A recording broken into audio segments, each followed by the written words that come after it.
Thank you. Three comments. NATO, Middle East. I spent 4 years at NATO headquarters, and I'm actually working on NATO-related issues for several years. The most ambitious project in that regard that I've ever heard about was possible NATO training mission as a small part of a Middle peace process once and if that would start. The point about declining US interest in NATO, I must say I disagree. There is a declining US interest in European security because from a very pragmatic American point of view, European security is done.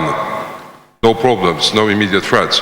Whereas there is an increasing expectation in the US, I think, vis-à-vis cooperation with the European Union and NATO-EU cooperation. Actually, American policy on that is different today than it was the case even 2 years ago. Americans are more forward-looking in terms of expectations, what EU can offer in terms of complementarity and in terms of capabilities and cooperation with the NATO. And what Europe can do, listen, it's easy to say, almost impossible to do. It's develop CSDP as a complementary instrument, complementary towards the NATO, make a proper use of EDA, develop capabilities, send troops to contribute to operations and missions, and probably, establish finally a kind of institutional relationship between NATO and the EU, including a new Berlin Plus, because the current one is totally out of touch with reality. But this is easy to say, almost impossible to do at the moment. CFE, on CFE issues, I'm sorry to say, but it's almost impossible. No, it is impossible to re-establish a kind of a status quo ante. There is no way back to the CFE in its original form. The Russians might suspend the suspension, but things happened in the meantime, Russian-Georgian war, Istanbul commitments and so on. We have to look at arms control in Europe because there is no, I've said that already, there is no functional conventional arms control regime at the moment in Europe, and we have to look at what kind of instruments, arms control instruments, we would really need nowadays, and only then we can look at the CFE regime as such. And I would hope that we would be in a position to look at this new, at arms control instruments, and at the possible arms control regime in Europe from much more cooperative perspective than it was the case in history. Thank you. Well, thank you very much for your contributions. It was a very thought-provoking session.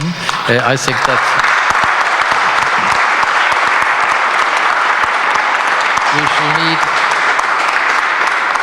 we shall need some time to digest it. Now, thank you once again, and I give the floor to President of the Center for International Relations, to Janusz Onyszkiewicz.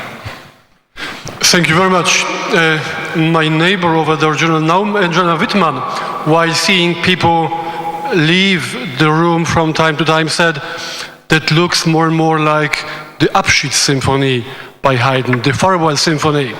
Maybe, yes, but it was great music. Thank you very much, both in this part as in the two previous sessions. I'd like to again thank all our speakers, all our guests for the great job they have done. I think we have had a lot of intellectual fun, and I'm sure a lot of food for thought for the future.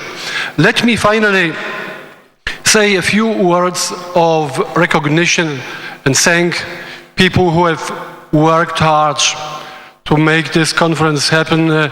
Thank you, Eugeniusz, first of all.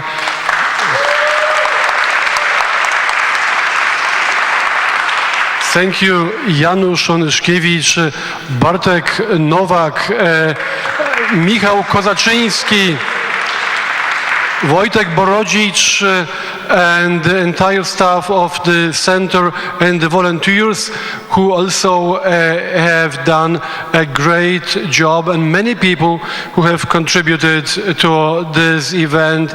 Some of you may know this is a lot of hard work, but at the end of the day, it's good to say, well, it was really worth working. That was a great event. No conclusions.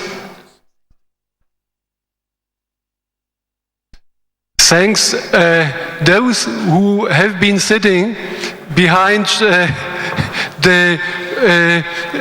in these boxes, our interpreters.